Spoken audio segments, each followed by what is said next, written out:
এবার ঠিক হয়েছে, ভুলেই গিয়েছিলাম রাজাকারের বংশধরদের আদর করতে নেই, তাদের মায়ের উপরে রাখলেই ঠিক থাকে, একটু আদর পেলেই বাদরের মতো মাথায় চড়ে বসে। তুষি কোমর ধরে ব্যথায় কেঁদে দেয়, চোখ থেকে অবিরত পানি বের হচ্ছে তার। সোজা হয়ে দাঁড়িয়ে তুষার রেগে চোখ লাল করে ওর কাণ্ড দেখছে। অনেক কষ্টে আস্তে ধীরে উঠেই সিঁড়ির দিকে এক পা বাড়াতেই ডান হাতে তার পেট চেপে ধরে তুষার, টেনে নিজের সাথে মিশিয়ে চট করে তুষিকে নিয়েই মেঝেতে বসে পড়ে। হাঁটু জোড়া ভাঁজ করে নিচের কোলে বসাই তুষিকে। এরপর দুহাতে ওর পেট জড়িয়ে ধরে পেছন থেকে কাঁধে থুতনি ঠেকিয়ে রাতের আকাশে এক দৃষ্টিতে তাকিয়ে থাকে। তুষি হেঁচকি তুলে কেঁদে শত শত কিল ঘুষি দিলেও কোনো কাজ হয় না। শেষে অবিরত তুষারের হাতে চিমটি কাটতে থাকে, তবুও তুষারের এক বিন্দু পরিমাণ ছাড়ার নাম নেই। এভাবে অনেক সময় পর পরাজয় স্বীকার করে গভীর ঘুমে চোখ তুলে তাকিয়ে থাকতে না পেরে তুষারের বুকে মাথা রেখেই ঘুমিয়ে যায় তুষি। মুহূর্তেই গাঢ় ঘুমে তলিয়ে যাওয়ার ফলে ফুসফুস শব্দ আসছে তুষির মুখ থেকে। চট করে তুষার বড় বড় চোখ করে বলে, তুষি চুন্নি, এভাবে ঘুমানো যায় নাকি? ভুলেই গিয়েছিলাম তোর দ্বারা সব কিছু সম্ভব। দেখা যাবে বাসর রাতেও সিরিয়াস মুহূর্তে তুই ঘুমিয়ে কাঁদা, শেষে আমার কপাল চাপ্পড় মানা ছাড়া কোনো উপায় নেই। এই দুই চোখে আমি আমার ভবিষ্যৎ অন্ধকার ছাড়া কিছুই দেখছি না। ফুস করেই নিঃশ্বাস ছাড়ে সে।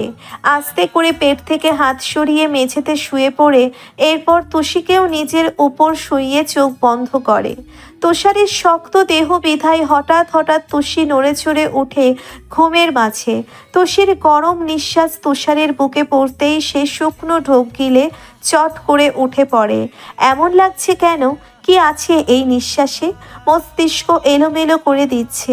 তুষির দিকে তাকালেই দেখতে পায় বাচ্চাদের মতো ঠোঁট ফুলিয়ে ঘুমোচ্ছে।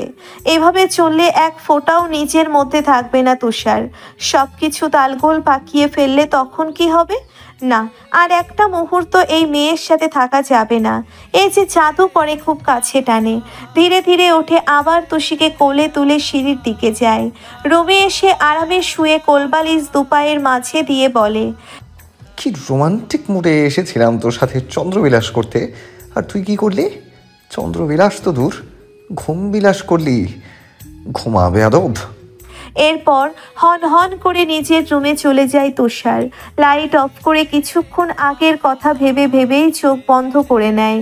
তুষির চোখ মুখ ঠোঁট ফুলিয়ে ফুসফুস করা বুকের মাঝে গরম শ্বাস সবই মাথায় ঘুরতে থাকে। কিছুক্ষণ পর দুহাতে মুখ চেপে নিজেকে সামলিয়ে এক বৃথা চেষ্টায় ঘুমিয়ে যায় সে। ফাগুনের আনাগোনায় মুখরিত চারিপাশ, প্রতিটি গাছের পাতা ঝরে নতুন করে সেজেছে। শীতের তীব্র প্রকট বেশ অনেকটা কমে মিষ্টি মুখর দিন শুরু হয়। তেমনি শেষ রাতেও কম্বল ছাড়া ঘুমানোর উপায় নেই। বাসার সবাই সকালে নাস্তা করে মিষ্টি রোদে আড্ডা দিচ্ছে। আড্ডার টপিকই হচ্ছে তুষি রিমির পরীক্ষা শেষ ঘুরতে যাওয়া। এপ্রিল মাসেই আবার জান্নাতের এইচএসএসসি পরীক্ষা শুরু হয়ে যাবে। তানহাও প্রেগনেন্ট।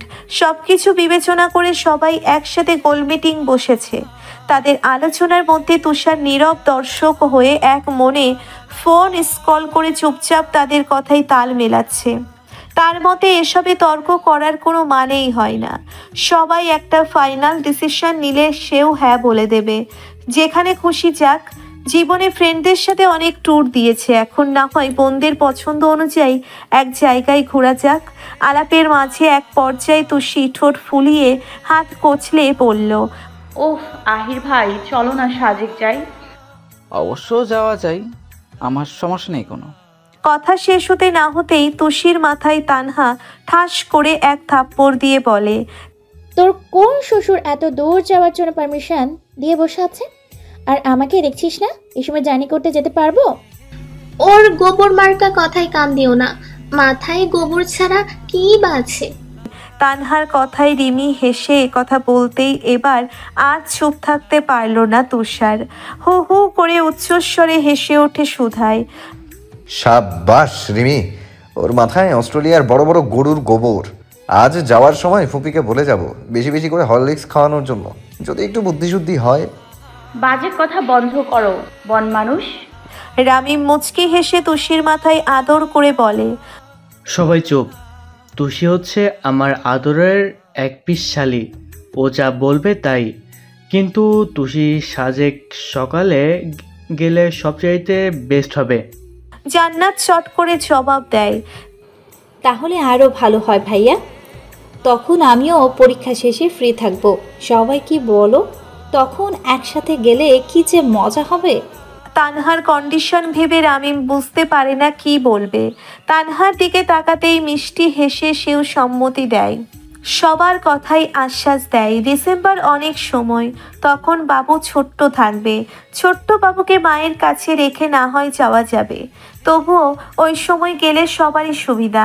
পড়াশোনার তেমন চাপ নেই। শেষে সবাই মিলে এটাই ফাইনাল করে ডিসেম্বরের শুরুর দিকেই সাজেক ট্যুর দিবে। এখন আপাতত কাছে কোনো পার্কে ঘুরে মনটা ফ্রেশ করে আসবে। তোষি, রিমি আর জান্নাতও খুশিতে দৌড়ে যায় রুমে। তিনজনে ফুল ভলিউমে বক্সে গান ছেড়ে ইচ্ছে মতো ডান্স করতে থাকে। এদের কাণ্ডে আহির তুষারের পিঠ চাপড়ে বলে, সব এক গোয়ালের করো, বাসায় যে মুরব্বীরাও আছে এসব তাদের হুলদুল নেই। পিচ্ছি মেয়ে বিয়ে করা আর গরু পালা সমান। আপনি ভাইয়ের কাছে বোনের বদনাম করছেন আহির ভাই, সব বলে দেবো কিন্তু। মৃদু হেসে আহির তুষার নিয়ে বাইরে কোথাও হাঁটতে চলে যায়। ছেলে মানুষ কতক্ষণই বাসায় বসে থাকা যায়। দুপুরে সবাই একসাথে বসে খাওয়া দাওয়া করেই রেডি হওয়ার জন্য রুমে যায়। তুষারের ভার্সিটি মিস যাচ্ছে কয়েকদিন ধরে, এর জন্যে এখান থেকে একেবারে ঢাকা চলে যাবে। আজাদ হোসেন আর নূরজাহান বাসার দিকে রওনা দিবে। রামিমও আজ চলে যাবে বিদ্যায়। জান্নাতও তাদের সাথে যাওয়ার জন্য তৈরি হচ্ছে। বিকেল এক এক করে সবাই বের হওয়ায় নাজমা বেগম আঁচলে চোখের পানি মুছে জান্নাতকে বলে, আহির যা বলবে তাই শুনবি, লক্ষ্মী মেয়ের মতো শাশুড়ি শ্বশুরের সেবা করবি। আহিরের কি লাগবে না লাগবে সব অক্ষরে অক্ষরে পালন করবি। তোর জন্য আমাকে কোনো কথা যেন শুনতে না হয়, বলতে যেন না পারে আমরা কিছুই শিখাইনি, কখনো অসভ্য বলতে না পারে তেমনভাবেই চলতে হবে। জান্নাত কেঁদে মাকে শক্ত করে জড়িয়ে ধরে। বাপের বাড়ি এখন আর নিজের নেই, দুদিনের অতিথি হয়ে আসতে হবে এখন থেকে। এসব ভেবেই কষ্টে বুকের ভিতর হাহাকার শুরু হচ্ছে। আহির জান্নাতের হাত শক্ত করে ধরে বলে, আপনি দোয়া করবেন মা, যেভাবে আদরে মেয়ে নিয়ে যাচ্ছি সেভাবেই যেন রাখতে পারি। আহিরের মুখে হাত বুলিয়ে আদর করে নাজমা। তোমার ভরসায় আমার মেয়ে দিয়েছি, ওই বাসায় জান্নাতকে দেখে রাখা সব কিছুই তোমার দায়িত্ব। জান্নাতকে ভালো রেখো, ভালো থেকো। কথা শেষে চোখের পানি মুছতেই তানহা কাকিয়ার মাথায় হাত বুলিয়ে জবাব দেয়, চিন্তা করবে না, জান্নাত বড় হয়েছে, সব বুঝে নেবে। তাছাড়া এক সপ্তাহ পর তো এখানেই থাকবে। কলেজ কতদিন মিস গেল, এভাবে বন্ধ দিলে সমস্যা। পরীক্ষার পর একবারই শ্বশুরবাড়ি যাবে। এবার বিদায় দাও কাকিমা। নাজমা বেগম সহ রিমি ওরা সবাই আগে জান্নাতের বিদায় দিল। এরপর আমিনা বেগম আজাদ হোসেনকে বারবার বলে দিলেন আবার আসতে। শেষে বাধ্য হয়ে তিনি বলল, আর আসবো না, এবার তুই আমার বাসায় যতদিন না যাস ততদিন আমিও আসবো না। ভাইজান, তুমি তো বোঝো এই সংসার রেখে কিভাবে যাই। নাজমা একা সামলাতে হিমশিম খাবে। আমার রান্না ছাড়া তানহার বাবার মুখে রোচে না। ননদিনী, এত কিছু বুঝি না, কবে যাবে বলো? আমিনা বেগম শতবার না করলেও কোনো কাজ হয় না। নূরজাহান ঘ্যান ঘ্যান করে মাথা খারাপ করে দিচ্ছে। শেষে না পেরে বলল, রিমি তুষির পরীক্ষা শেষে সবাই মিলে যাব। ভাবি এইবার হয়েছে শান্তি। আমি খুব খুশি হব। এবার যাই, ভালো থেকো। এক এক করে সবাইকে বিদায় দিয়েই তারা। তুষার সবার শেষে রেডি হয়ে ড্রয়িং রুমে আসতেই দেখে তুষি আইসক্রিম খাচ্ছে। কাল রাতেই রামিম সবার জন্য আইসক্রিম কিনে এনেছিল। সেখান থেকে অর্ধেক তুষি সব সাবার করে দিয়েছে। গপ গপ করে খাওয়ার ফলে ঠোঁটের কোনায় বেশ ভালোই আইসক্রিম লেগে আছে। কেমন বাচ্চাদের মতো দেখতে লাগছে। তুষার হেসে চারিপাশ দেখেই বুঝলো বাসায় এখন তুষি ছাড়া সবাই গেটের কাছে। এগিয়ে এসে তুষির পাশে বসলো তুষার। এরপর ডান হাত বাড়িয়ে ঠোঁট মুছিয়ে দিতেই তুষি হকচকিয়ে যায়। চট করে আইসক্রিমের বাটিটা টেবিলে রেখেই বলে, এখনো যাওনি বজ্জাত? কাল আমার কোমর ভেঙেছো, আজ আবার কি ভাঙতে এসেছো? তোমার মতলব কি বলো তো? রাতের সব কথা মনে হতেই তুষার কপাল কুঁচকে রেগে তাকায় ওর দিকে। দেখেই মনে হয় এই চোখ দুটি দিয়ে তাকে ভস্ম করে দিচ্ছে। বাম হাত বাড়িয়ে তুষির কোমর চেপে একেবারে বুকের কাছে নিয়ে আসে, দাঁতে দাঁত চেপে বলে, কাল যা করেছিস তোর কপাল ভালো, এখন আমি চুপচাপ আছি। এ মাঝরাতে একটি মেয়ের রুমে যাও, লজ্জা করে না? বউয়ের রুমে যেতে কিসের লজ্জা? তুষি এবার রাগে ফুঁসছে, দুহাতে কোমর থেকে তুষারের হাত সরিয়ে বলল, এই তোমার কোন চুলের বউ? যাও বলছি, এক্ষুনি বিদেয় হও। মাথা গরম হলে কিন্তু একটা চুলও তোমার সাথে থাকবে না। তুষার কাঁধে ব্যাগ তুলে টপ করে উঠে পড়ল, দরজার বাইরে যেতে যেতে বলল, সব নোট করে রাখছি, বিয়ের পর এক এক করে সবগুলো সুদে আসলে ফিরিয়ে দেব গুনে গুনে। তোর মতো বনমানুষকে বেঁচে থাকতে কখনো বিয়ে করব না, দেখি কি করিস। তুষির কথায় তুষারের মাথায় আগুন ধরে যায়। চোখ দুটি মুহূর্তেই রক্ত লাভ হয়ে বড় বড় পা ফেলে এগিয়ে আসে। তুষির চোখে চোখ রেখে বলে, কি বললি? আবার বল, কানে শুনিনি। এমন চোখ দেখে তুষির এবার ভয় করছে। কখনো তেমন ভাবে তুষারকে রেগে যেতে দেখেনি। ভয়ে শুকনো ঢোক গিলে জবাব দেওয়ার জন্যে মুখ খুলতেই তুষার হুট করে সব রাগ তুষির গলায় ছাড়ে। আজ এই মেয়েকে উচিত শিক্ষা দিতে এক বিন্দুও ভাববে না সে। নিজের দাঁতের দংশনে জোরে সজোরে কামড় বসায় তুষার। দাগ হয়ে থাকবে? তবে হোক, পুচকে একটি মেয়ে মুখে কত বড় বড় কথা বলে। পাক্কা 3 মিনিট পর ছেড়ে দেয় তুষিকে। এখনো চোখ বন্ধ করে সে ব্যথা সহ্য করছে। তুষার ঠোঁট বাঁকিয়ে হেসে বাম হাতে তুষির ঠোঁটে স্লাইড করতে করতে বলে, সুইট হার্ট, ভালো কথার দাম নেই। এবার বলো, বিয়ে করবে? রাজি না হলেও সমস্যা নেই, তুলে নিয়ে জোর করে বিয়ে করব, বাসরও করব।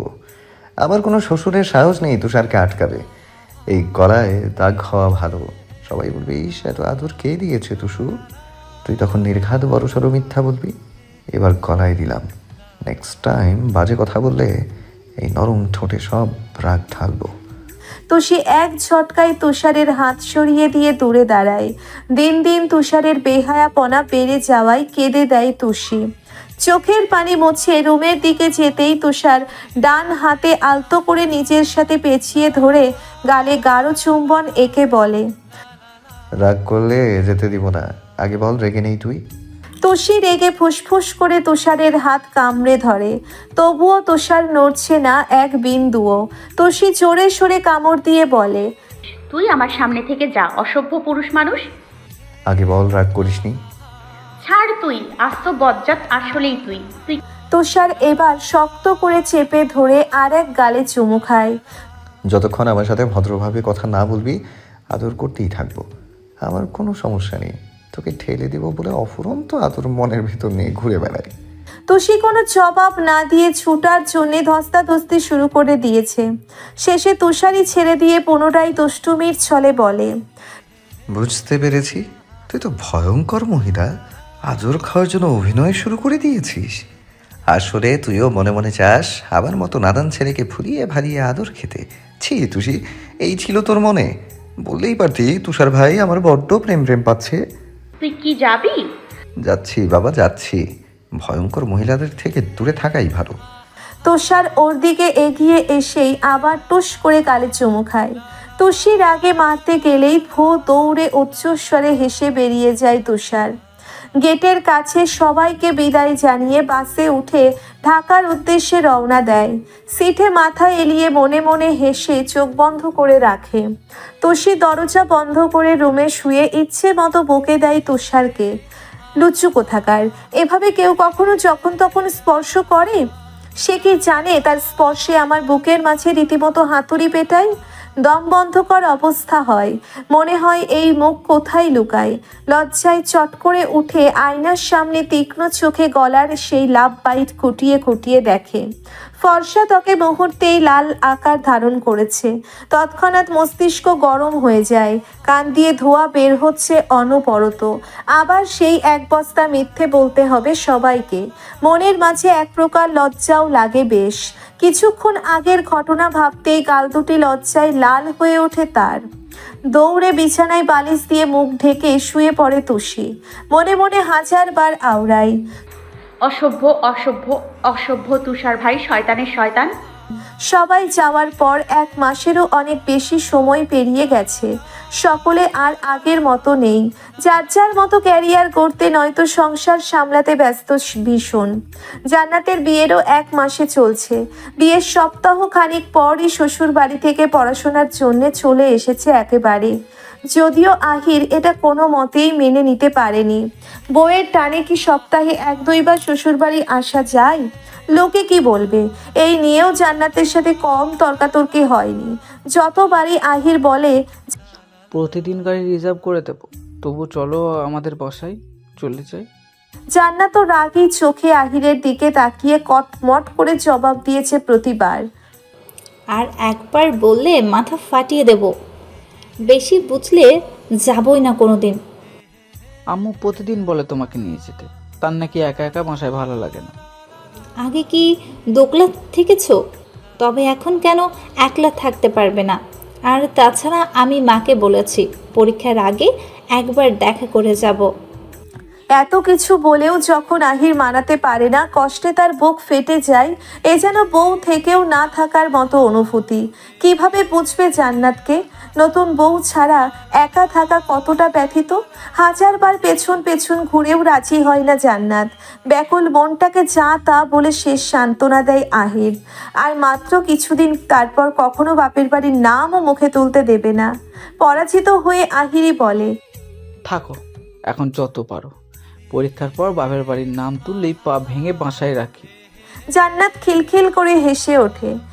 তোমারই হবে জ্বালা, আমার সব কাজ করে দিতে হবে। করব, খাইয়ে দেব, গোসল করে দেব, এমনকি কাপড় চেঞ্জ করে দেব নিজ হাতে, আদরে আদরে। জান্নাত নাক মুখ কুঁচকে কিল ঘুষি দিয়ে বলে, অসভ্য, সব সময় মুখে বাজে কথা। আহির হেসে জড়িয়ে ধরে জান্নাতকে, কপালে ভালোবাসার পরশ এঁকে সময় কাটায় নিজেদের মতো। আজকাল তুষারও ভীষণ ব্যস্ত। সামনে তার টেস্ট। এবছর গেলেই আর মাত্র 1টি বছর থাকবে অনার্সের। হুটহাট টাঙ্গাইল যাওয়ার টিউশনগুলো টিকিয়ে রাখতেও অনেক হিমশিম খেতে হচ্ছে তাকে। সারা দিনের ব্যস্ততা শেষে রাতে তুষির নাক কুঁচকে কথা বলা, চোখ মুখের ভাবভঙ্গি সব মনে পড়ে যায়। ওর সাথে কাটানোর খুনসুটিগুলো মাঝে মাঝে মাথা চারা দিয়ে ওঠে। ছুটে চলে যেতে ইচ্ছে করে তুষির কাছে। আনমনেই পিচেল হাসি হেসে মাঝরাতে অবিরত ফোন দিতেই থাকে তুষিকে একটার পর একটা। এমন কাণ্ডে রেগে তুষি মাঝে মাঝে ঘুমের মধ্যে তুষারকে কয়েকটা অশ্রাব্য ভাষায় গালিও দেয়। তুষারও কম চায় না, ওর সাথে সায় দিয়ে নানান কথায় ফাজলামি করে বেড়ায়। দুষ্টুমি করেই কখনো বলে, এই শোনা, দরজা খুল না, আমাকে এভাবে কতক্ষণ বাইরে দাঁড় করিয়ে রাখবি? অহেতুক কথায় মস্তিষ্ক গরম হয়ে যায় তুষির। ঘুমে বেহাত ঘটিয়ে এসব ফালতু কথা বলছে। রেগে ধমকে ওঠে তুষি। খুন করে ফেলবো, খুন করে ফেলবো। এত রাতে কল দিয়ে ফজলামি করো? ফোন রাখ। আমি আসলে জিন্দা কবর দিব। পরীক্ষা শেষ এখন, আর আমি কয়টা দিন ঘুমোতে দে ভাই, পায়ে পড়ি। আসো সোনা, কাছে আসো, আমি অধীর আগ্রহে অপেক্ষা করছি। তুমি আসলেই ভালোবাসা শুরু হবে। উফ, কি কণ্ঠ তোমার সোনা! প্রতিদিন এমন নিশালো কণ্ঠের জন্য কি খাও? একটু টিপস দাও না। কুত্তা, মেজাজ খারাপ করবি না, মামিকে বলে দিব সব। শাশুড়িকে এসব প্রাইভেট কথা বলতে নেই জান। তোমাকে আমি চুমু খেয়েছি, এটা কি বলতে পারবে? তবে বুঝো, চুমুর থেকেও গভীর আলাপন কিভাবে বলবে। কুত্তা, ফোন রাখ তুই, বন মানুষ। হিস, কি মুখের ভাষা! এই যেন মধু ঝরছে, একেবারে বুকে এসে লাগে শোনা।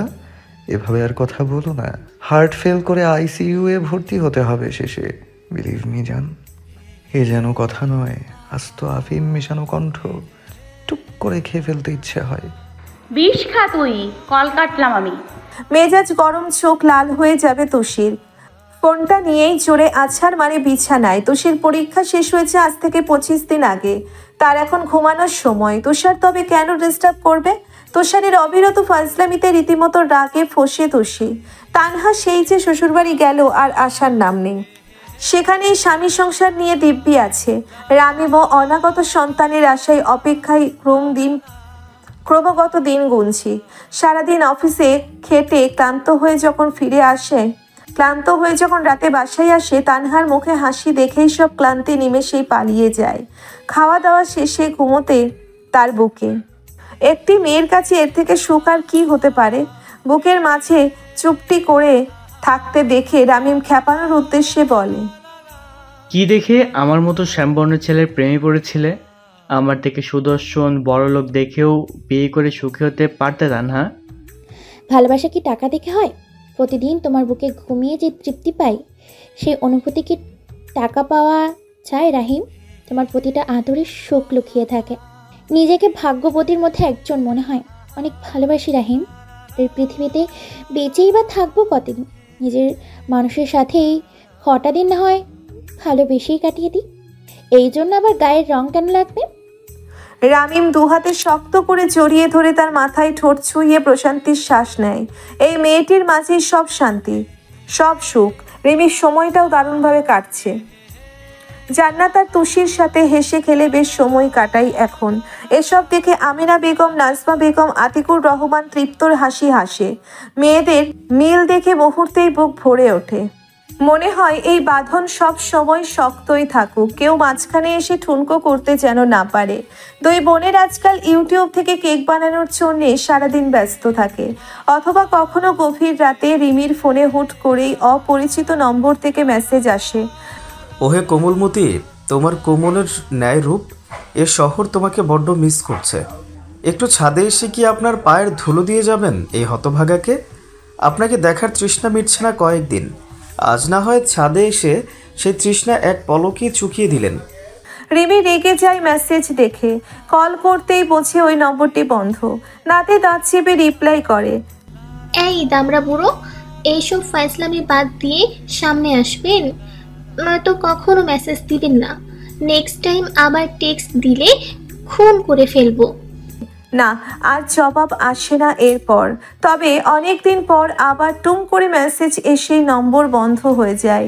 রিমিও হতাশ হয়ে আজকাল রিপ্লাই দেওয়া অফ করে দিয়েছি। তুষির সাথেই সারাক্ষণ লেগে থাকে। কখনো দেখা যায় হুট করেই বিকালে রিকশায় চড়ে বেড়াই টাঙ্গাইলের অলিতে গলিতে। মাঝে মধ্যে যে বা চুইও তাদের সাথে যোগ হয়। পরীক্ষা শেষে সব প্যারা এক পাশে রেখে চারজন নানা জায়গায় হেঁটে বেড়ায়।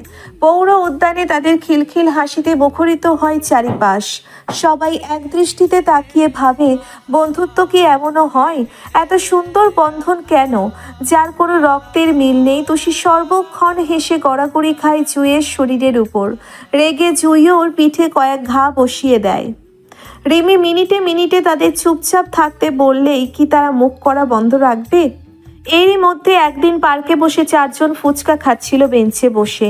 একটু দূরের কাপলদের দেখেই তুষির মাথায় শয়তানি বুদ্ধি কিলবিল করে। সামনে গিয়ে চট করে তুষি বলে ওঠে, রিমি, এটা তোর 2 নম্বর বয়ফ্রেন্ড ছিল না? দেখ ব্যাটার কত সাহস, আবার নতুনটা ধরেছে। একে কি করা যায় বলতো? হঠাৎ এমন কথায় ছেলে মেয়ে দুজন ভড়কে যায়। মেয়েটি রেগে ছেলের দিকে তাকাতেই ছেলে বলে ওঠে, মেয়েগুলো মিথ্যে বলছে, কথা নেই জানা নেই, কখন কি বলবে তাই বিশ্বাস করবে। মেয়েটি রেগে ছেলের কলার চেপে বলে, এখানে তো অনেক মানুষ আছে, আর কাউকে বললো না কেন? সত্যি করে বলো তো, কয়জনের সাথে তুমি রিলেশনে কন্টিনিউ করেছো? ততক্ষণে জুইও সাই দিয়ে জবাব দেয়, এই মিয়া, সত্যি কোন? আমাদের চিনেন না? 2 মাস আগেই না ব্রেকআপ হলো, এক্ষুনি ভুলে গেলেন? অতঃপর মেয়েটির দিকে তাকিয়ে বলে, আপু বোঝেন, তবে আজ ব্রেকআপ হলে আপনাকেও কাল চিনবে না। রিমি কাঁদো কাঁদো হয়ে বলে, এইভাবে ভুলে যেতে পারলে আমাকে হয়তো একটু প্যারাই দিতাম, তাই বলে যোগাযোগ বন্ধ করে সব শেষ করে দিলে। এই চল আমরা চলে যাই, এই প্রতারককে আর চোখের সামনে দেখতে ইচ্ছে করছে না। তুষি, জুই আর জেবাও ন্যাকামোর স্বরে বলে ওঠে একসাথে। ওরা চারজন গেটের কাছে এসে চুপি চুপি তাদের কাহিনী দেখতে লাগলো। ফাজিল মেয়ে, আমার নাম জানো? আর একবার সামনে পেলে আছাড় মারবো। যদি আজ ব্রেকআপ হয় খারাপ হয়ে যাবে। সবগুলোর বাসায় গিয়ে বিচার দিয়ে আসবো। এবার মেয়েটি অঝরে কেঁদে ছেলেকে গালে থাপ্পড় মারল। এত বোঝানোর পরেও যখন বুঝলো না মেয়েটি, রাগে ছেলেটি জোরে তার চুল টেনে বলল, যা ব্রেকআপ, যে আমার কথা বিশ্বাস করে না, বাইরের মানুষের কথা বিলিভ করে, তাকে আমি ভালোবাসি না। হ্যাঁ, আমার 10টা জিএফ। শান্তি, এবার তোর মতো থার্ড ক্লাস মেয়ে যেন আমার চোখের সামনে আর না দেখি, নয়তো ভালো হবে না। তার মানে মেয়েটির কথা সত্যি? আমিও ব্রেকআপ করলাম প্লে বয়ের সাথে। আমি ছি। এই বলেই দ্রুত মেয়েটি চলে যায়। শেষে ছেলেটিও তাকে মানানোর জন্যে পিছু পিছু ছুটলেও কোনো কাজ হয় না। মেয়েটিও নাছুর বান্দা, যা বলেছে তাই। রেগে রিকশায় উঠতেই ছেলেটিও ধপ করে উঠে পড়ে। এসব কাণ্ড দেখে তুষি, রিমি ওরাও হাসতে হাসতে শেষ। 4 জন হাসছে আর রাস্তায় একজন আরেকজনের পিঠে কিল দিচ্ছে। এভাবে ফাজলামিতে মাঝে মাঝে সারা বিকেল পুরো শহরের আনাচে কানাচে ঘুরে বেড়ায় তারা। টিএসসিতে 5 বন্ধুর চায়ের কাপের আড্ডায় চারিপাশ অদ্ভুত এক শান্তি বিরাজ করে। কখনো গলা ছেড়ে গানে সবাই একসাথে তাল মেলায়, কখনো বা এক প্রেমিক তার প্রেমিকার মায়াবী মুখের দিকে নিমেষেই পলকহীনভাবে তাকিয়ে থাকে। তখন অন্য বন্ধুরা তাকে দেখে দাঁত কেলিয়ে হু হু করে হাসে। এভাবে সময় যাচ্ছে বেশ।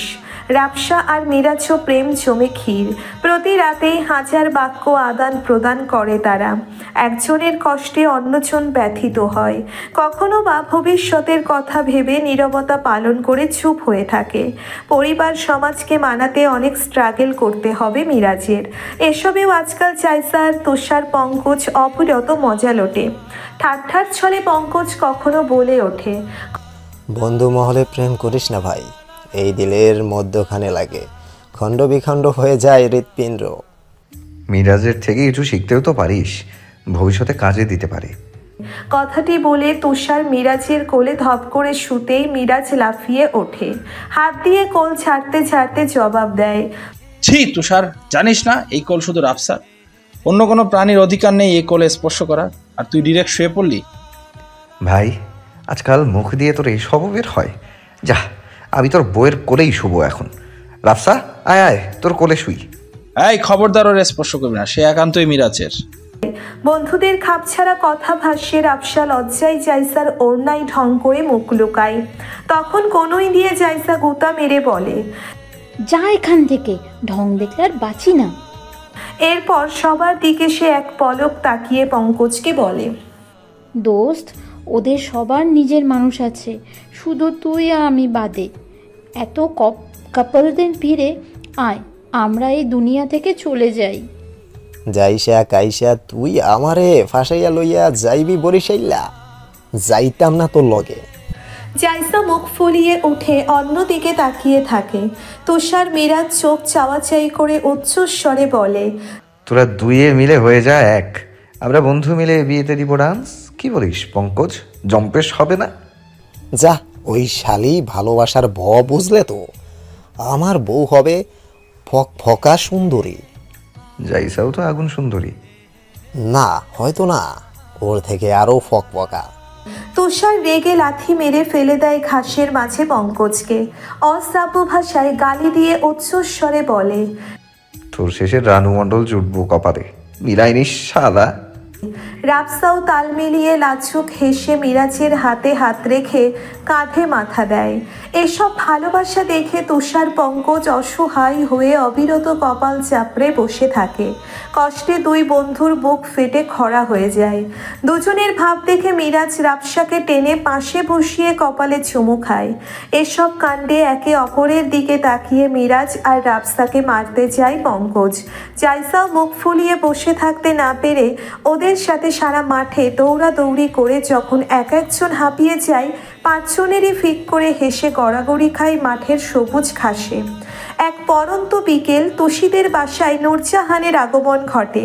এভাবে হুট করে ভাবিকে আসতে দেখে আমেনা বেগম ভারী অবাক হয়ে যায়। সকালেই না ফোনে কথা হলো, তখন তো একবারও বলল না আসবে। সবসময় বেরোনোর আগে কল করে জানায়। আমেনা বেগমের মনের মাঝে নানান কথা ঘুরপাক খায়। তার মধ্যে নূরজাহানের মুখে এক বিন্দুও হাসির ছটা নেই। ভয়ে হাত কাঁপছে তার। নূরজাহান বাসায় এসেই বলে, তুষি কোথায়? আমিনা বেগম দৌড়ে এসে সবাইকে ডেকে নিয়ে আসে। ততক্ষণে তুষিও ঘটনা বোঝার জন্যে দুই ভ্রু কিঞ্চিত করে তাকিয়ে আছে। কি এমন হলো মামি এখানে এই অবেলায়? আমিনা বেগম নূরজাহানের পাশে বসে মনের কোণে উকি দেওয়া কথাটা বলেই ফেলে। ভাবি, ভাইজানের শরীর কেমন? তুষি কি কিছু আকাম করেছে? ভাইজানের কিছু হয় নাই তো? নূরজাহান কোনো জবাব না দিয়ে এক ধ্যানে পাথরের মতো বসে থাকে। তুষি সহ সবাই অবাক হয়। যে মানুষটা অবিরত বকবক করে তার আজ কি হলো? শেষে আমিনা বেগম পুনরায় বলে ওঠে, ভাবি জবাব দাও না কেন? সকালে না বললা সব ঠিক আছে? এই সময় মাঝে আবার কি হলো? ও ভাবি কথা বলো, চিন্তায় আমার মাথা ব্যথা করছে। তুষার বাবা ঠিক আছে, তুমি চিন্তা করো না। আমিনা বেগমের কথার পিঠে জবাব দিয়েই পুনরায় প্রশ্ন করে নূরজাহান, ভাই কখন আসবে? কে, তানহার বাবা? হ্যাঁ। আমিনা বেগম এক পলক তার দিকে চেয়ে বলল, রাত 9টার পর। ঠিক আছে, তোমার ভাইজানও সন্ধ্যার পর চলে আসবে। চলো, এক কাপ চা দাও আমাকে। আমিনা বেগম নূরজাহানের পাশে বসে আলতো করে তার হাত নিজের মুঠোয় নিলেন। এরপর নরম স্বরে জিজ্ঞেস করল, ভাবি সত্যি করে বলো কি হয়েছে? সব কিছু আমার মাথার ওপর দিয়ে যাচ্ছে। নূরজাহান হেসে এক পলক তুষির দিকে তাকিয়ে জবাব দেয়, কিছু হয়নি, আমার রত্ন বুঝে নিতে এসেছি। এতদিন তোমাদের কাছে আমানত রেখেছিলাম, ম্যাথ ফুরিয়ে এসেছে তাই নিয়ে যাব। তুষি রিমি ঠোঁট উল্টে এসব কাণ্ড কারখানা দেখছে। আমিনা বেগম কথার মানে না বুঝে বলল, ভাবি এত পেঁচি কথা বলো কেন? সোজা করে বলো তো দেখি। চা চেয়েছি, কখন দিবি নাকি চলে যাব? তুষির পরীক্ষা শেষে তুই সবাইকে নিয়ে আমাদের বাসায় নাকি যাস? এই তোর যাওয়া? মায়ের আগেই তুষি উত্তর দেয় এবার, মামি কতদিন ঘ্যান ঘ্যান করলাম আম্মুর পিছে, তাও গেল না। আব্বুর সময় নাই দেখে উনিও যাবে না। একেবারে নিয়ে যাওয়ার ব্যবস্থা করেছি। হয়েছে বকবকানি, আসো ভাবি চা নাস্তা খাও। তুষার আসবে কবে? আমিনা বেগম কিচেনের দিকে যেতে যেতে কথাটি বলেন। নূরজাহান উঠে উত্তর দেয়, এবার আসবেই খুব শীঘ্রই। সন্ধ্যায় সবাই একসাথে চা নাস্তা করে আড্ডায় ব্যস্ত হয়ে পড়ে। সারা মুখ থমথমে ভঙ্গিমায় আজাদ হোসেন এই বাসায় এসে মুখ ফুলিয়ে রুমে গিয়ে শুয়ে পড়ে। আমিনা বেগম ভাইকে শত জিজ্ঞাসা করলেও কোনো আশানুরূপ উত্তর না পেয়ে হতাশ হয়ে রুমে চলে যায়। কিছু সময় পর সবার সাথে সময় কাটিয়ে নূরজাহান একসময় রুমে আসে আজাদ হোসেনের সাথে কথা বলতে। এসেই দেখতে পাই মুখটা গম্ভীর করে শুয়ে আছে। নূরজাহান মনে মনে বুড়ো বলেই মুখ বাঁকালো। দরজা চাপিয়ে বড় বড় পা ফেলে সেও আজাদ হোসেনের পাশে শুয়ে পড়ে।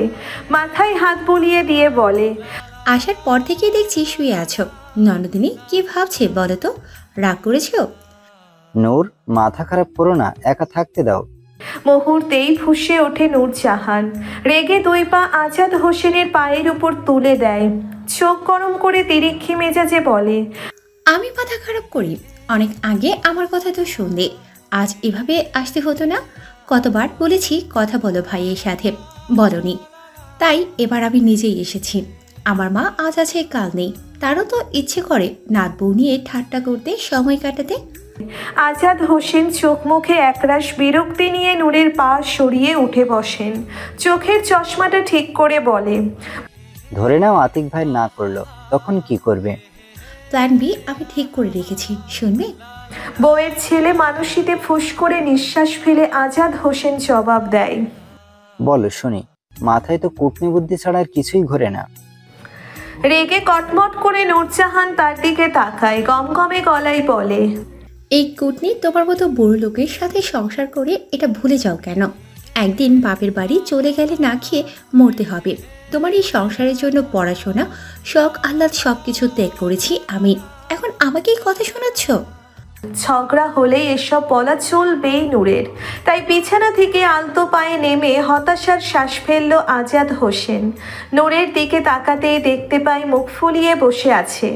এখন কিছু বললেই একগাদা কথা শুনিয়ে দেবে তাকে। তাই হাত টেনে বলল, এগুলো সব তো নিজের জন্যই করেছো। তোমার ছেলে, সংসার, সবকিছুর মালিক তুমি। আমার ছোট ঘরটাকে নিজ হাতে সামলাও। লেখাপড়া হয়তো বাদ গিয়েছে, কিন্তু পাক্কা জ্ঞানী তো হতে পেরেছ।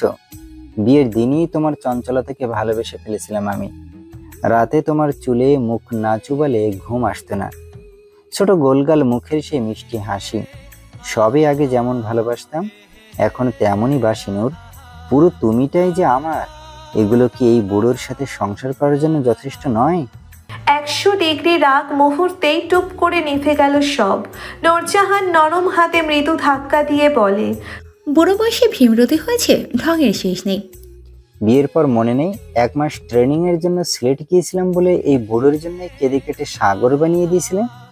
একটু জ্বর আসলেই শাশুড়িকে জরুরি তলবে বাসায় হাজির করতে, সব তো বুড়োর জন্যই। নূর যেন লজ্জা পেল। বিয়ের পরের সময়গুলো অচিরেই চোখে ভেসে ঘুরপাক খাচ্ছে। এই মানুষটাকে এক বিন্দুও দূরে রাখতে ইচ্ছে করতো না। বাপের বাড়ি গেলেও 2 দিনের বেশি মন টেকেনি। সবচেয়ে এই লোকটার ভালোবাসার কামাল, ভালোবেসে ডুবিয়ে রেখেছে সব সময়। মুচকি হেসে বলল, এবার তাহলে আমার খুশির জন্য ছেলের ব্যবস্থা করো। করব, কিন্তু তোমার প্ল্যান বি বললে না তো? নূরজাহান খুশিতে গদগদ হয়ে বিছানা থেকে উঠে দাঁড়ায়। আজাদ হোসেনের হাত ধরে বলে, রাজি হলে ভালো, না হলে তুষারকে বলবো যে আব্বা তুষিকে তুলে নিয়ে আয়। আমার ছেলে হয়ে এই কাজ করতে না পারলে তোর জীবনই বৃথা। বইয়ের কথা সারা জীবনের জন্য ভুলে যা। তুষি আসতে না চাইলে হাত পা বেঁধে নিয়ে আসবি। কেমন প্ল্যান, ভালো না? তুমি এত লাফাচ্ছ কেন বলো তো? তুষারের নিজেরই তো কোনো খবর নাই, আগে বরং তুষারের মতো নাও। ছেলের মনে কি চলে কখনো বোঝার চেষ্টা করেছ? আমি বুঝি। তুষারের মন তো সর্বক্ষণ এই বাসাতেই থাকে। তুষার 2 ভাই রাজি। এত টেনশনে ছেলেটা আমার দিন দিন শুকিয়ে যাচ্ছে। না বাবা, এবার আমি বসে থাকবো না। উত্তর দিয়েই নূরজাহান হন হন করে চলে যায় বাইরে। আজাদ হোসেন দীর্ঘশ্বাস ফেলে দপ করে বিছানায় বসে পড়ে। এত বুদ্ধি নিয়ে নূর ঘুরে বেড়ায় কিভাবে, এটাই চিন্তা করতে থাকে শুয়ে শুয়ে। এ যেন প্রবাদের মতো হলো। 4 বিয়ে তার খবর নেই, পাড়াপড়শির ঘুম নেই। ফুস করে নিঃশ্বাস ফেলে শুয়ে থাকেন আজাদ হোসেন। রিমি হেলে দুলে তুষির রুমে এসে দেখতে পায় পায়ের উপর পা তুলে ফোন টিপছে। বিছানায় বসেই ওর দিকে প্রশ্ন ছড়ে রিমি। মামির ব্যাপারটা সুবিধার ঠেকছে না আমার কাছে। ফোনে এতটাই মগ্ন যে রিমির কথা তার কানেই পৌঁছয়নি। সে আপন মনে চ্যাটিং করছে আর মুচকি মুচকি হাসছে। তুষিকে কিছু বলতে না দেখে বাহুতে মৃদু ধাক্কা দিয়ে আবার বলে ওঠে, এই কি বলছিস শুনিস না? কোন মাতালের সাথে কথা বলছিস? হঠাৎ আক্রমণে তুষি আটকে ওঠে। মারছিস কেন? শুনছি আমি, বল তুই। তৎক্ষণাৎ ঠোঁট বাঁকিয়ে হেসে রিমিকে বলে, জানিস কাকে মাতাল বললি? বলে দিই। কখনো দেখেছিস ভালো মানুষকে কেউ পাগল বলে? এই তুষারকা চামচে, আমি তুষার ভাইয়ের সাথেই কথা বলছি। তুষির কথা শেষ হতেই রিমি চোখ বড় বড় করে বিস্মিত হয়ে বলে, তুষার ভাই? আজকাল তুই মেসেজেও করিস? কাল রাত 3টার সময়েও আমাকে জ্বালিয়েছে, তাই গালি দিয়ে উচিত শিক্ষা দিলাম। এবার বল কেন এসেছিস? মামা মামি কেন এসেছে? আমার 6 সেন্স বলছে বড় সড়ো কোনো ব্যাপার আছে। বোনের বাড়ি আসতে পারো না? বলত, বুঝবি না তুই। একটু পরেই দেখা যাবে কাহিনী কি। থাক, ঘুমা।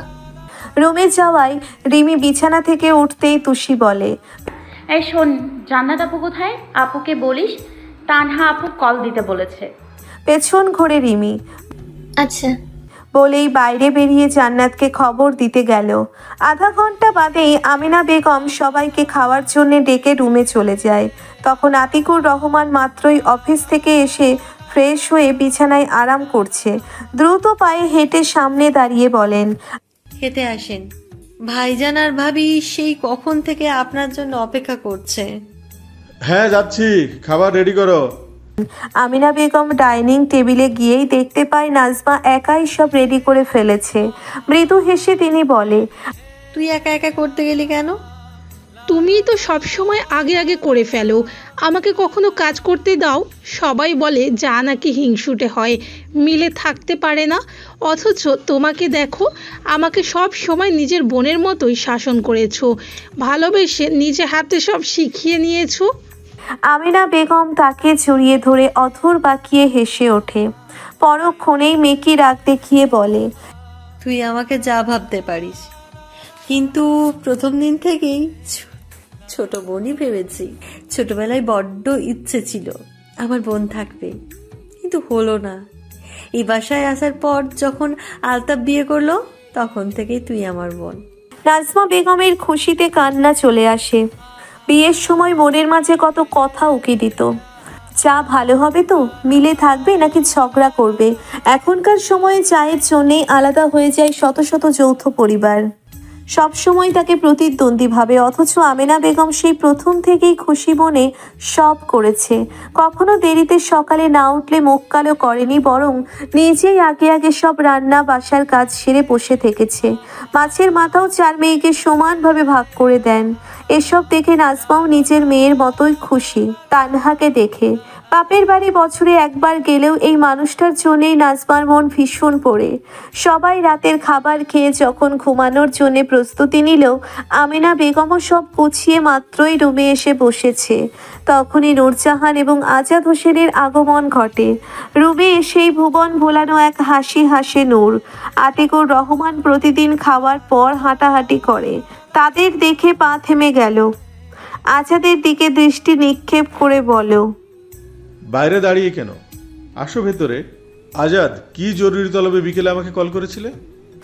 আজাদ হোসেন সোফায় বসে ঠোঁটে কৃত্রিম হাসি ঝুলিয়ে কথা বলার জন্য মুখ খুলতেই নূরজাহান জবাব দেয়, বিয়ের পর থেকেই আপনাকে আমি বড় ভাই হিসেবে মানি। বাপের বাড়ি যতবার না যাই, এ বাসাতেই মন চাইলে হুটহাট আসি। আরও যেন আমাদের মাঝে মজবুত সম্পর্ক হয়, এই কথাই বলতে এসেছি। আতিকুর রহমান ভরকে যায় এহেন কথায়।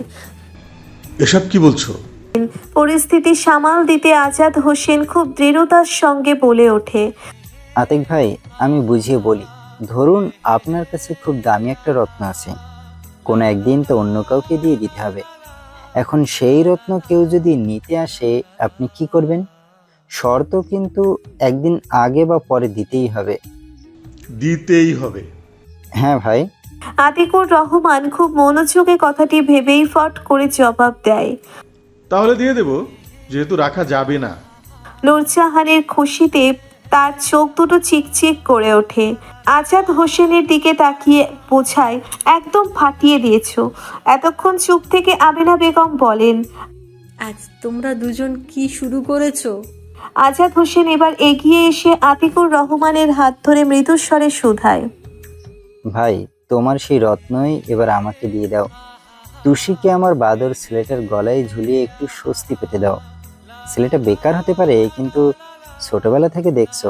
তাছাড়া আমার মা মারা যাওয়ার আগে বলে গেছে দুজনের বিয়ে দিতে। মানুষটার কথা আশা করি রাখবে। ছোট মেয়ের বিয়ের কথা এত জলদি কখনো তিনি ভাবেননি। হুট করে আজাদের কথাই তাজ্জব বলে যায় সে। মুখ থেকে কোনো রকম কথা বের হচ্ছে না। এক ঝটকায় হাত ছেড়ে উঠে দাঁড়ায়, সারা শরীর মৃদু কাঁপছে। না, এত তাড়াতাড়ি কখনো বিয়ে দেওয়া যায় না। তুষির বুদ্ধিও হাঁটুর সমান। একদিকে তুষিরের চাকরি নেই, আর একদিকে মরার আগে শাশুড়ি মায়ের মাথা রক্ষা। আর একদিকে মরার আগে শাশুড়ি মায়ের কথা রক্ষা। এ যেন মধ্যসাগরে পড়ে যাচ্ছে আতিকুর রহমান। ভাবতে হবে, এর জন্য সময় দরকার। আজাদ হোসেন তার থেকে প্রত্যাশামূলক উত্তরের জন্য অধীর আগ্রহে অপেক্ষা করছে। চোখ বন্ধ করে বড় দম নিয়ে আতিকুর রহমান বলেন, এসবে অনেক সময়ের ব্যাপার, এভাবে হুটহাট বলা যায় না। মুহূর্তেই রুম ত্যাগ করেন তিনি।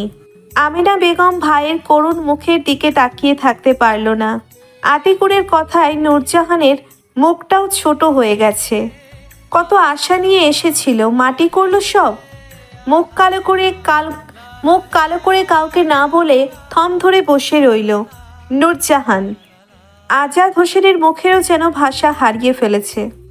হুট করে বিয়ের কথা তুললে কেন? আমাকে বুঝিয়ে বলো। ওনাকে রাজি করব, সমস্যা নেই। নূরজাহান গলা ধরা কণ্ঠে জবাব দেয়, দুজন যখন ভালোবাসে, তাই আমরা ভেবেছিলাম 4 হাত এক করে দেই, কিন্তু আমারই ভুল, বেশি আশা করে ফেলেছি।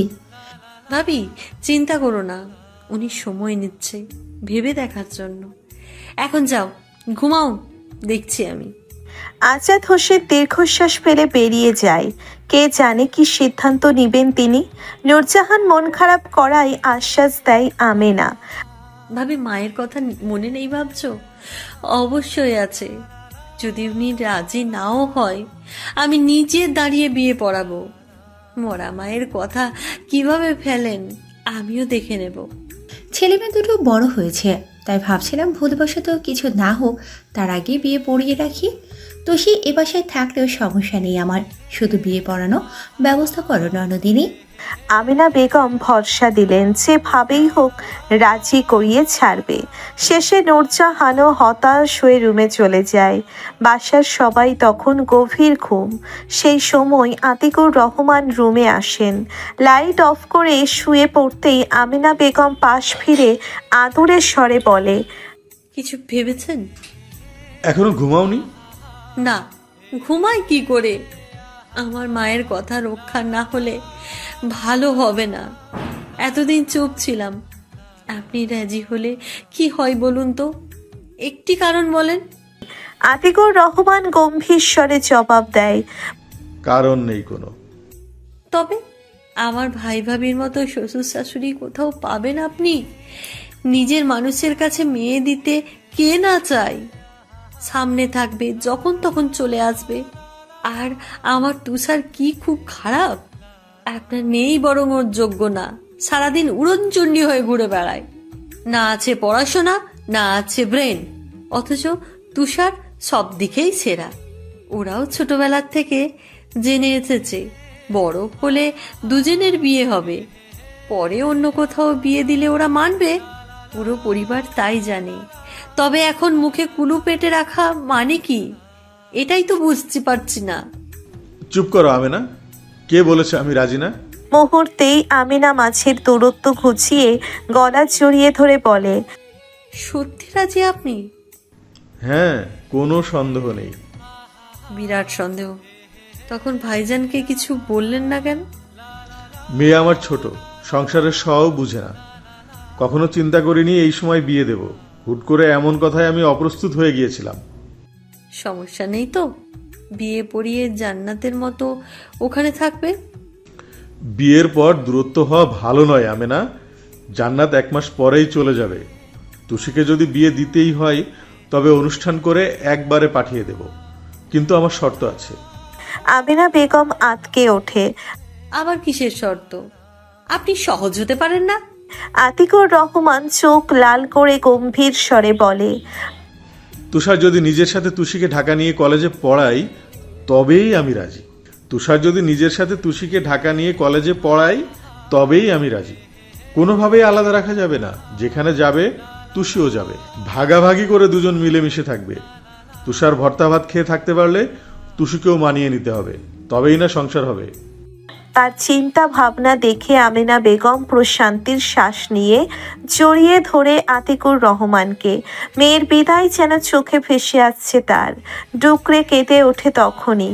আতিকুর রহমান মাথায় হাত বুলিয়ে আগলে নেয় তাকে। দুজনেই দীর্ঘশ্বাস ফেলে নীরবে মেয়ে দুটোর জন্যে চোখের পানি ফেলেন। পরের দিন সকালে আতিকুর রহমান নিজেই সবকিছু বুঝিয়ে বললেন আজাদ হোসেনকে। সোজা সাপটা তার শর্তের কথা বললে একবারেই রাজি হয়ে যায় তারা।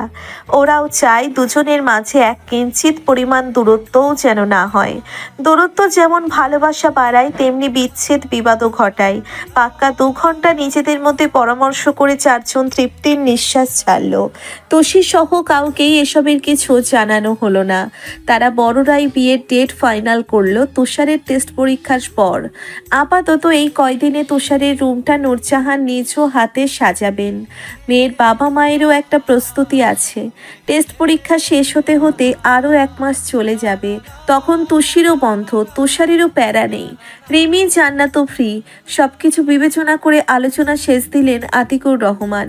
এরপর রেডি হয়ে অফিসে চলে যায় তিনি। আজাদ হোসেনও লম্বা একটা দীর্ঘশ্বাস ফেলে অফিসে যায়। যাওয়ার আগে অবশ্য নূরজাহানকে বলে গেছেন বিকেলেই চলে আসতে। 1 রাতের মধ্যেই এত তাড়াতাড়ি মেনে নিবে ভাবতেই পারেনি নূরজাহান। যখন থেকেই রাজি হয়ে সবকিছু বলল তখন থেকেই তার খুশি দেখে কে। আমেনাকে ধরে উচ্চস্বরে বলে, ননদিনী থেকে বেআইন হতে চলেছি। হ্যাঁ ভাবি, এবার থেকে ভালো শাশুড়ি হওয়ার প্রস্তুতি নাও। কেন কেন তুমি আমাকে শাশুড়ি হতে বলো ননদিনী, তবে বেশ তুষিকে আমি আচ্ছা মতো কাজ করিয়ে ছাড়বো। ভেবেছিলাম মেয়ে হিসেবে ঘরে তুলবো, তাতে তোমার ভালো লাগলো না। আমেনা বেগম হেসে উঠে তার কথায়। তুমি পারো ভাবি, ভাইজান কপাল করে এমন বউ পেয়েছে, তুষিও কপাল করে এমন শাশুড়ি পাচ্ছে। কথা বলেই দুজন হেসে ওঠে একসাথে। আপাতত তারা চারজনই এই ব্যাপারে জানে। নাজমা সহ কোনো মেয়েকেই এসব কথা বলা হয়নি, এমনকি তুষার কেউ না। তারা ভেবেছে সবাইকে হুট করেই তাক লাগিয়ে দেবে। বিয়ের একদিন আগে বলবে, চলো তোমাদের কাল বিয়ে, দুজনে এক হয়ে আমাদের উদ্ধার করো। এসব ভাবতেই নূরজাহানের বেশ লাগছে। তাদের মুখের অবস্থা কি হবে এখন থেকে কল্পনা করছেন তিনি। তুষার খুশিতে আত্মহারা হয়ে কি করবে ভেবেই হেসে দিলেন তিনি। বিকেলে তুষিকে ইচ্ছে মতো আদর করে নূরজাহান চলে গেল। যাওয়ার আগে অবশ্য কানে কানে বলেছে, এবার 1 মাস খেয়ে দিয়ে একটু মোটা হ দেখি। অলরেডি 49 কেজি, আর কত মোটা হতে বলো? আরো গুলুমুলু হওয়া যায়।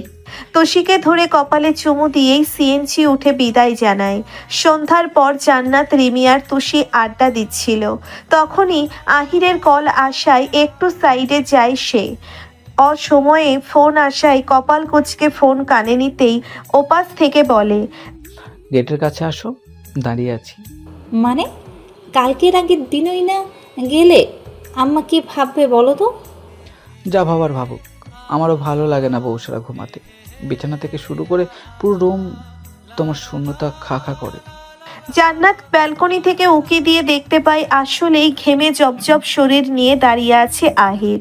জান্নাত চোখ লাল করে জবাব দেয়, অসভ্য, কালকেই চলে যাবে, সবার সামনে আমাকে লজ্জা পেতে হয়।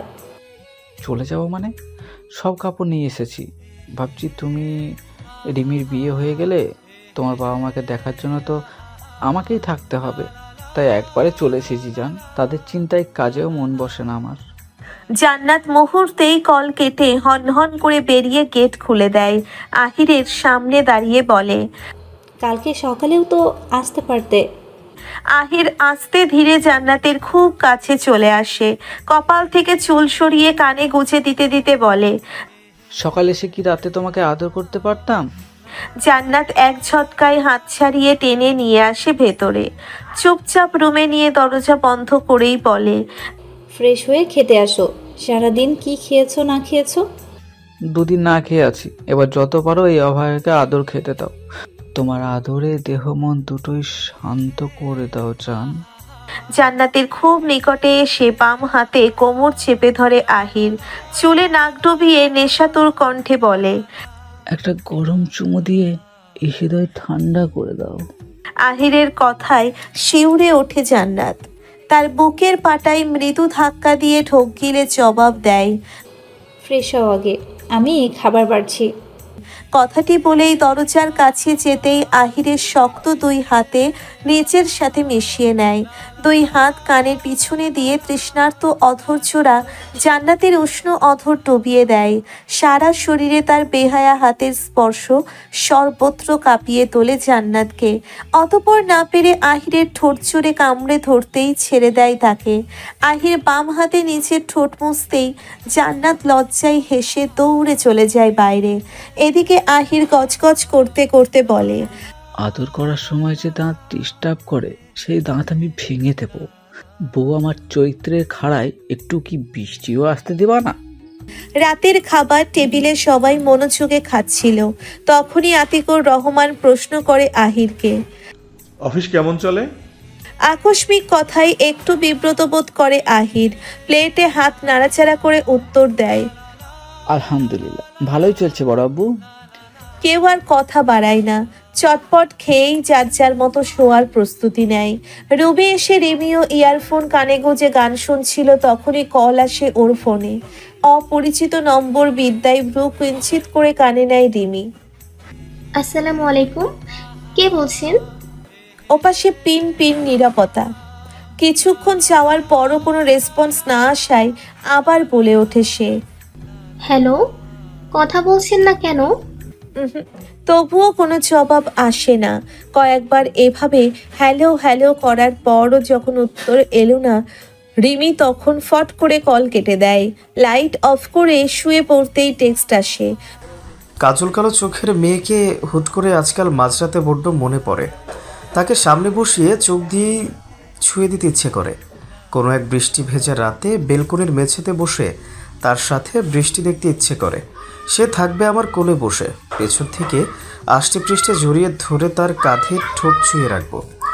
কখনো গধূলি লগ্নে তার সাথে শত শত মাইল হেঁটে বেড়াবো। শেওড়াপাড়ার টঙের দোকানে আপনি যখন ধোয়া ওঠা চায়ের ঠোঁট ছুঁয়ে চুমুক দেবেন, সেই দৃশ্য আমি তৃপ্তি নিয়ে দেখব। মেয়ে, আপনি মায়া জানেন, কত সহজেই কঠোর হৃদয়ের মধ্যখানে জায়গা করে বসলেন। এই টকবকে যৌবন হেফাজতে রেখেছি শুধু আপনার জন্যই। কোনো এক নির্জন রাতে সব ঢেলে দিব আপনার মাঝে। সে যাগ্যে লুকোচুরি খেলায় আমি খুব পারদর্শী, তবে আপনার সাথে এভাবে লুকোচুরি খেলতে বেশ ভালো লাগছে। থাকুক না জীবনে কিছু রহস্যময় মানুষ। আমি চাই সারাক্ষণ আমাকে নিয়ে ভেবে আপনার মাথা ব্যথা হোক। তীব্র মাথা ব্যথার কারণ হব আমি। মধ্যরাতে আমি না হয় মাথায় মলম লাগিয়ে দেব। বিড়বিড় করে মেসেজটা পড়তেই এবার সত্যি মাথা ব্যথা শুরু হলো রিমির।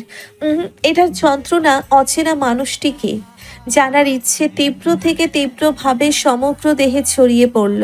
নাকের ডগা থেকে চশমা বাম হাতে ঠিক করেই শুয়ে পড়ল সে। মন জুড়ে হয়তো কারোর জন্য ব্যাকুলতা কাজ করছে। আমাদের সবার ক্ষেত্রেই অজানাকে জানার এক আকাশ সমান ইচ্ছে জাগে। এভাবে হৃদয় স্পর্শী মেসেজ পাঠানোর মানে কি? সে কি জানে দিন দিন এই লোকটার ফাজলামিতে রিমি দুর্বল হয়ে যাচ্ছে? ছেলেটা খুব গুছিয়ে অল্প কয়েক দিনেই মনের মাঝে জায়গা করে নিয়েছে তার। আর কত লুকোচুরি করবে এই লোকটা? কখনো কি সামনে এসে বলবে?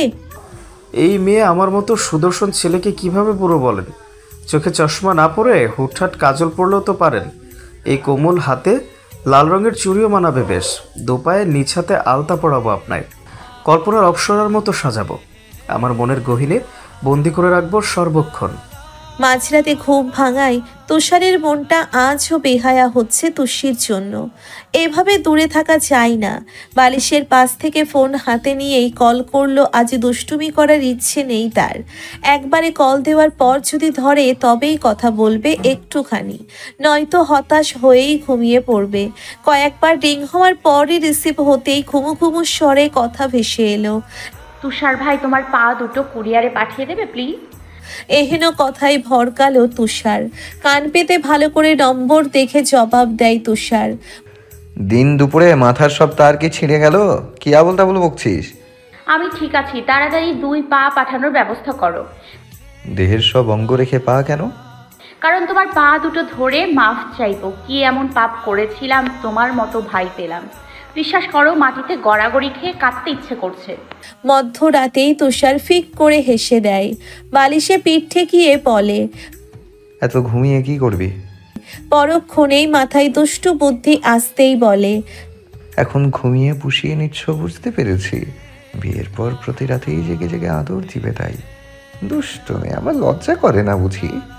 ছোট মাথায় এসব কিভাবে ঘুরে? তবে ঘুমাও, বিয়ের পর ঘুমাতে দিব না এক বিন্দুও।